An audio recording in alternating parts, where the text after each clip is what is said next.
We had a scout, Jerry Melnick, who was at the draft table, and we drafted a guy named Bob Courier, a center, who nobody had heard of. Bud Poyle just drafted him because a friend told him about him.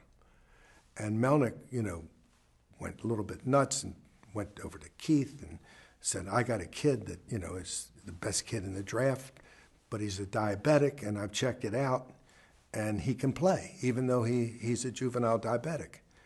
And so Keith told me, and I said, Keith, check it out with some of your friends. So Keith walked around the room and came back and said, everybody said this kid's great, but he's a diabetic. They're scared of him. I said, we got to draft him. So he went to Poyle, and Poyle said, well, we already drafted a center. And finally, I had to say, I don't care whether we draft a center or not, we're drafting another one. We drafted Bob Clarke, and that was the turnaround for our organization.